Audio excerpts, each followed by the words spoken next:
Free Your Mind Neo. Now, if you got that, you're a fan of the Matrix. And this video is about freeing your mind.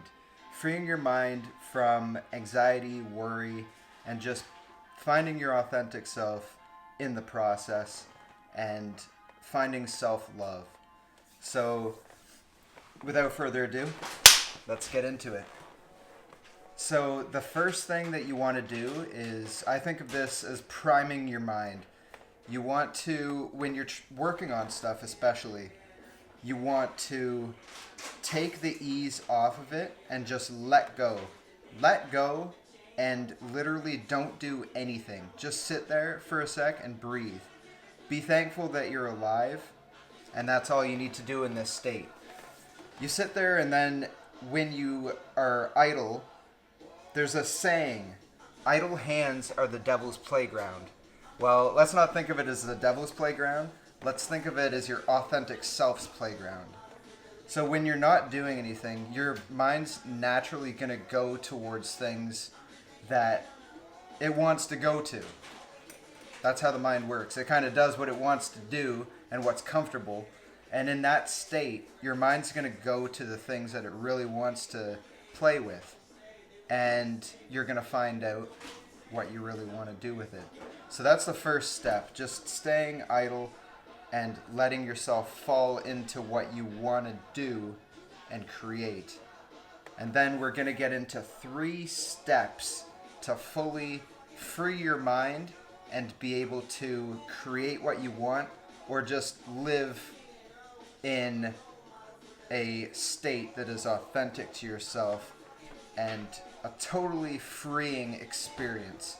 You won't understand it until you start living it, if you haven't already. So if you haven't already, listen up, because I'm going to give you 3 powerful, crushing tools that you guys can use to really free your mind and see this for yourselves. So let's do this. So number 1, we have keeping promises to yourself.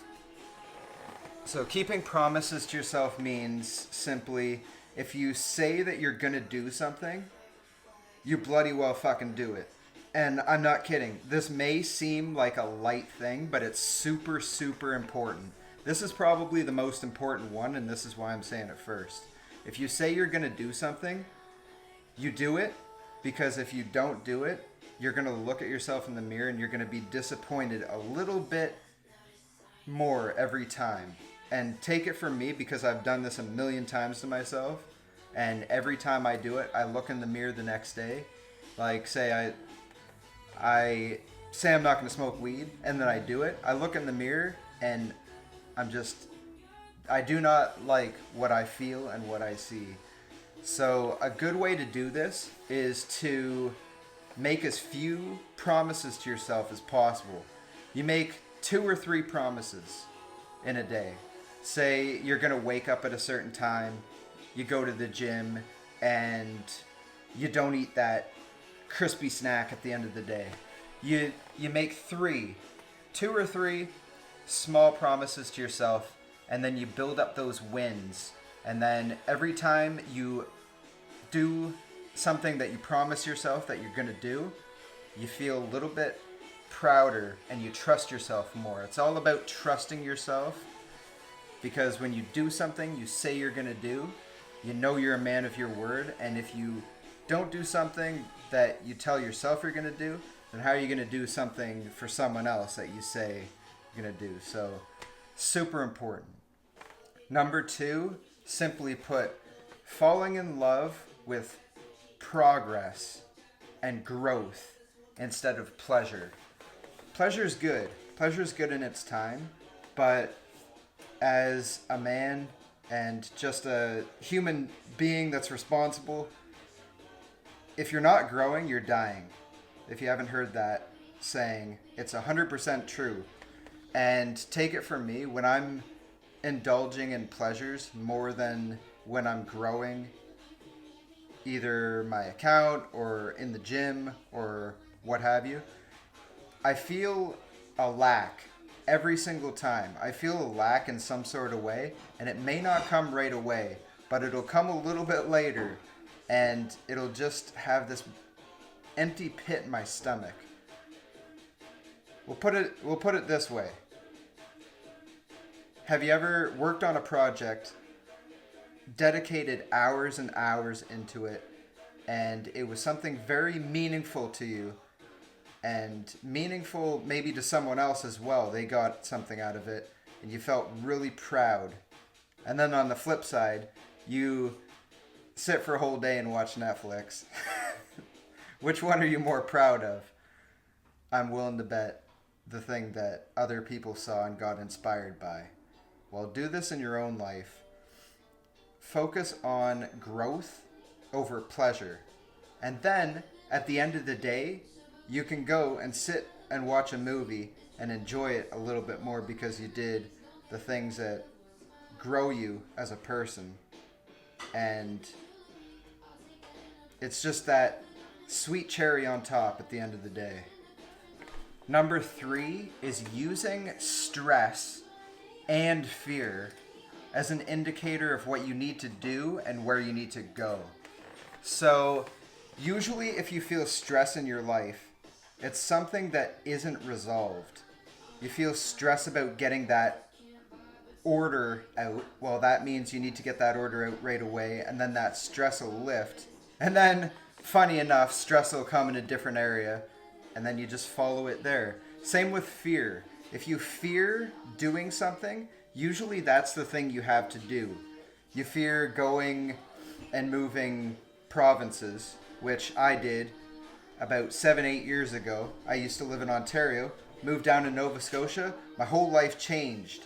And the reason why, I'm getting off on a little bit of a tangent, but I want to let you know why, like some payoffs about how you can use the fear and what comes out of the fear.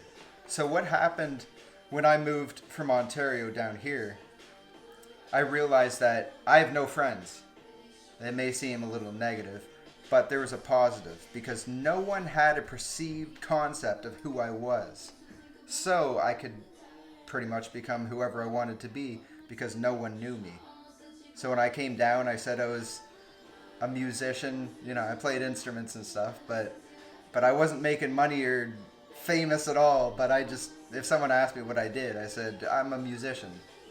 You know, I worked at Canadian Tire at the time, but no one needed to know that. So I created a new identity, basically, and I'm still doing that.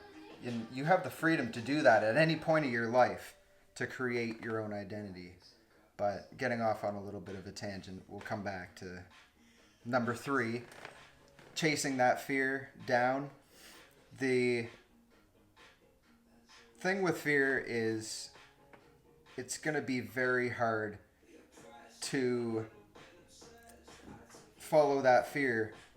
But once you do it once and you see the payoff, it's not as hard every time. And the worst thing that happens is if you follow that fear and it doesn't work out, at least you learned a lesson. You can recollect and come back stronger because you have more tools to use, more information, and if you're smart, you can learn from the mistakes. And usually there's some successes in with the mistakes. You keep the successes and you look at the mistakes and reassess. Don't do it the same. Make the same mistake twice, because that's the definition of insanity. And you just keep going. And just because I love you guys, I'm going to give you guys a bonus one.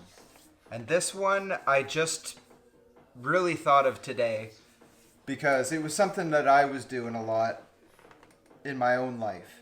And it's using emotional honesty.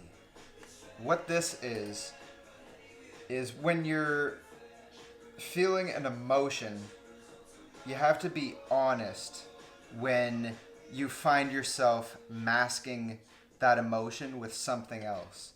It could be if you feel down about a situation, I'll just watch some TV and stop thinking about it and not solve the problem. It could be, like for me, I was feeling very emotional of situations in the past, and I'd say, I'd just sit down, smoke some weed, and, you know, kind of zone out and give myself a break instead of feeling those emotions and working through them and just feeling all that pain bottle up and then getting it all out, which I should have just done in one sweep. But it was a lot of stuff to work through, but I'm not going to give any excuses for that. When it comes down to it, you have to figure out the stuff and get it done. And then, if you want to enjoy the substance when everything's all said and done and you figured it out, who am I to stop you? You're a man. Do what you want. That's what being a man's all about. But you have to take responsibility and have emotional honesty. Be honest with your emotions, because if you're not honest with your emotions, it just drags out the situation longer. And life's short. And there's empires to conquer. And women to meet. And weights to lift at the gym. And gorillas to be had and made there as well. And guys to network with. There's tons of things that are fun in this world and we need to do. And if you don't have emotional honesty, it stunts those opportunities that you can put yourself in. So that's my bonus for you guys. Take it as you will. And I hope you guys enjoyed this video. Click a like if you liked it. Subscribe, because I put 2 videos out every single week. You don't want to miss them. Let's keep booming it. I will see you guys in the next one.